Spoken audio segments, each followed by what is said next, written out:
Assalamualaikum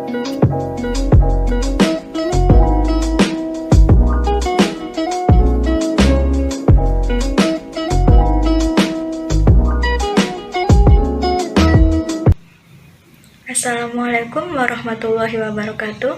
Halo, apa kabar semuanya? Semoga kita semua dalam keadaan sehat walafiat dan selalu dalam lindungan Allah Subhanahu wa Ta'ala.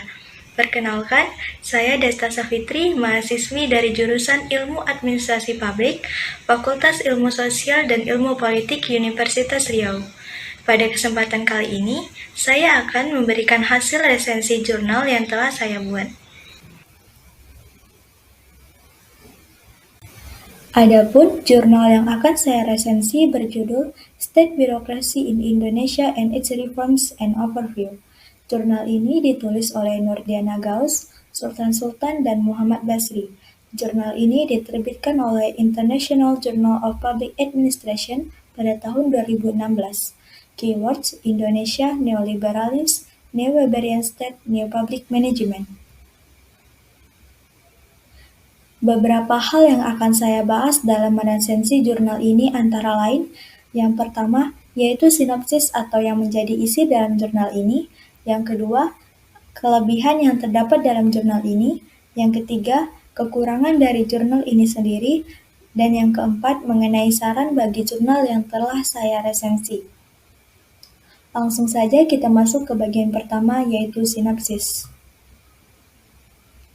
Reformasi manajemen publik telah menjadi fenomena global yang memengaruhi banyak negara, terlepas dari apakah reformasi tersebut dikategorikan sebagai negara-negara berbahasa Inggris atau negara-negara yang tidak berbahasa Inggris selama tahun 1980-an dalam satu label di bawah NPM sebagai bagian dari neoliberalisme.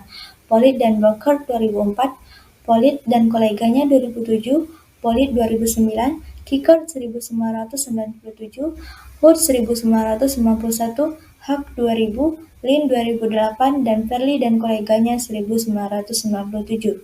Menurut pendapat Jackson dan Pei 1980, pemerintahan birokrasi adalah suatu sistem politik di mana kekuasaan dan partisipasi dalam pengambilan keputusan nasional hampir seluruhnya dibatasi pada pegawai negara, khususnya korps perwira dan pejabat tertinggi dalam birokrasi, termasuk terutama para spesialis terlatih yang dikenal sebagai teknokrat.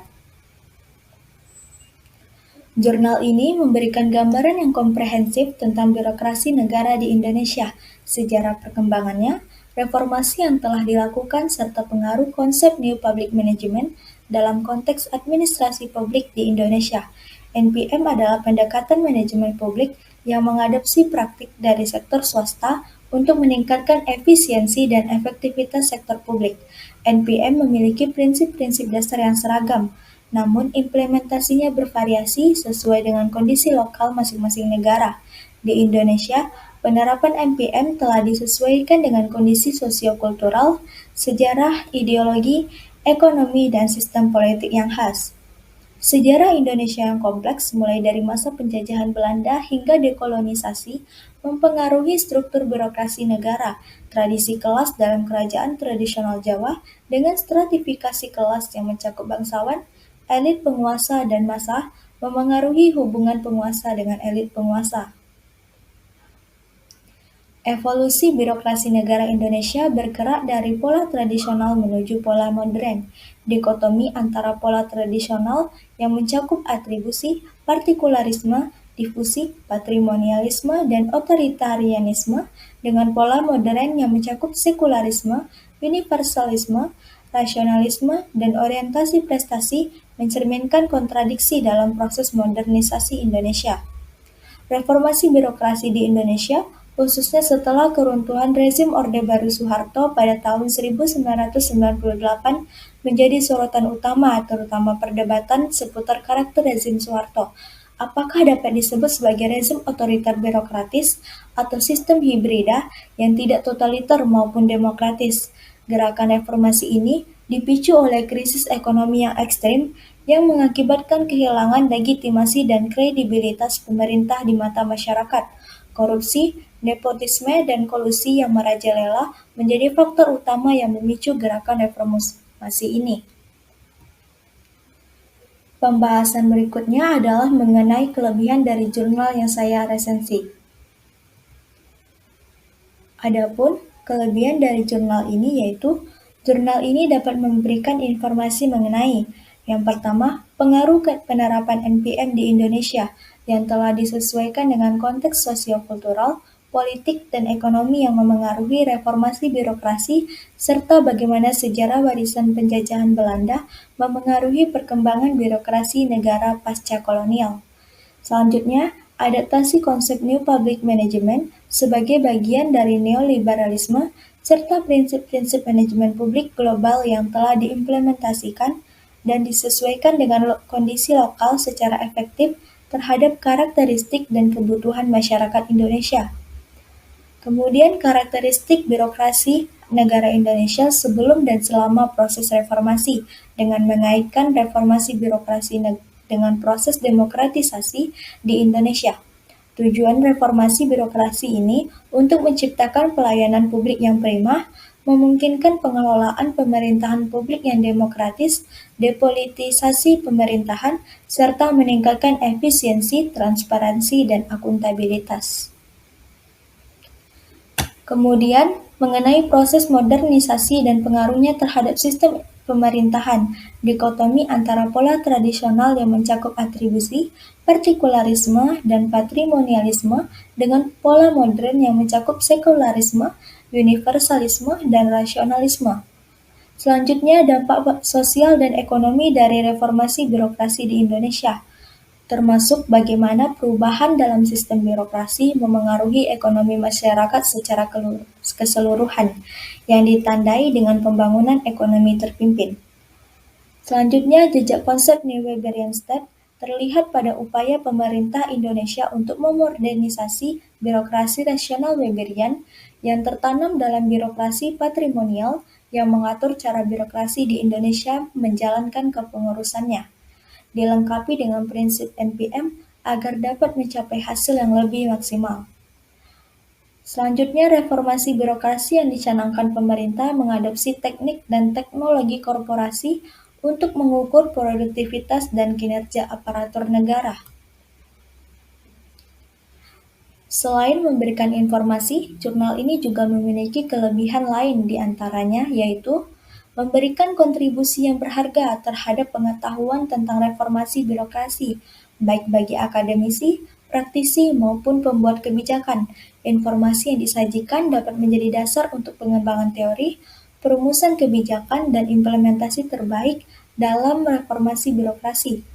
Jurnal ini juga dapat menjadi studi banding lintas negara untuk memahami konteks lokal dan nasional dalam reformasi birokrasi, dengan membandingkan penerapan NPM di Indonesia dengan negara lain yang memperkaya diskusi internasional dengan menambahkan perspektif dari negara non-Inggris. Selanjutnya, jurnal ini memiliki referensi ilmiah yang kuat dan relevan dari berbagai sumber terpercaya, seperti buku, artikel, dan penelitian terkait. Hal ini menunjukkan bahwa informasi yang disajikan didasarkan pada pengetahuan yang teruji dan terverifikasi. Selanjutnya, mengenai kekurangan dalam jurnal yang saya resensi. Adapun kekurangan yang saya dapati dalam jurnal ini ialah yang pertama, meskipun jurnal ini memberikan gambaran umum tentang konteks historis dan teoritis reformasi birokrasi, namun jurnal ini tidak memberikan contoh konkret atau studi kasus yang mengilustrasikan bagaimana reformasi tersebut diimplementasikan di level praktis di lembaga pemerintah Indonesia. Yang kedua, tidak terdapat analisis mendalam tentang dampak nyata dari reformasi birokrasi terhadap efisiensi, akuntabilitas, dan kualitas layanan publik di Indonesia, seperti bagaimana perubahan dalam sistem birokrasi memengaruhi masyarakat secara keseluruhan, dan apakah reformasi tersebut telah memberikan manfaat yang signifikan bagi warga negara Indonesia.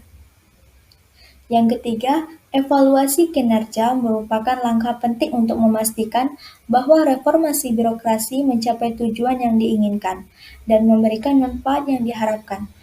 Informasi tentang metode evaluasi yang digunakan peningkatan produktivitas kinerja pegawai, serta hasil evaluasi yang telah dilakukan untuk menilai efektivitas reformasi birokrasi di Indonesia tidak dijelaskan secara terperinci dalam jurnal ini.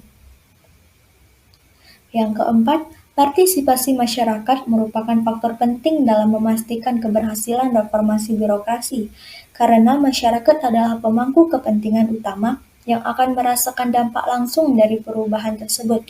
Informasi tentang sejauh mana masyarakat terlibat dalam proses reformasi birokrasi, bagaimana partisipasi mereka dipromosikan, dan sejauh mana aspirasi masyarakat tercermin dalam kebijakan reformasi tidak terlalu tergarap dalam jurnal ini.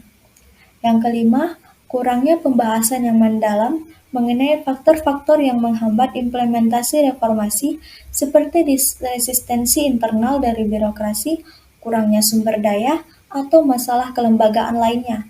Dengan memahami tantangan yang dihadapi dapat membantu dalam merancang strategi yang lebih efektif untuk mengatasi kendala-kendala tersebut melalui peningkatan kapasitas sumber daya manusia, penerapan teknologi informasi, dan penguatan evaluasi kinerja.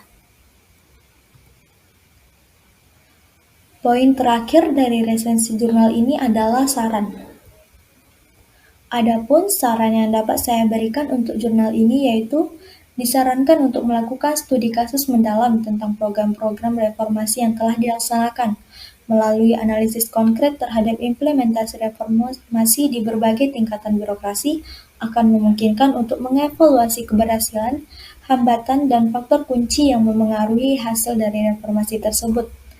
Selanjutnya diperlukan evaluasi menyeluruh terhadap kinerja birokrasi setelah dilakukan reformasi, dengan mengidentifikasi indikator kinerja yang relevan dan melakukan analisis dampak yang mendalam akan memungkinkan untuk menilai apakah reformasi telah berhasil meningkatkan efisiensi, akuntabilitas, dan kualitas layanan publik.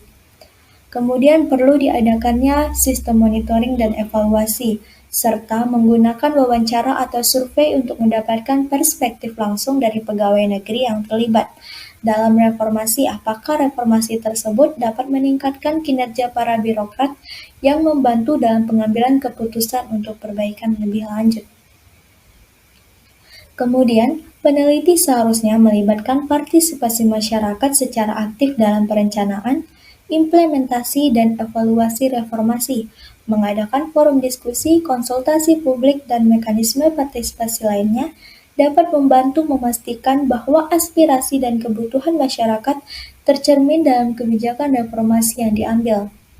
Terakhir, pentingnya melakukan analisis mendalam tentang faktor-faktor yang menghambat implementasi reformasi, dengan memahami akar permasalahan dan mengidentifikasi hambatan-hambatan yang spesifik akan memungkinkan untuk merancang strategi yang lebih efektif untuk mengatasi kendala-kendala tersebut.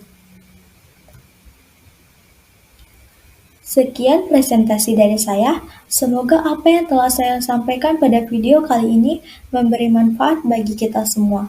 Terima kasih atas perhatiannya. Saya akhiri. Wassalamualaikum warahmatullahi wabarakatuh.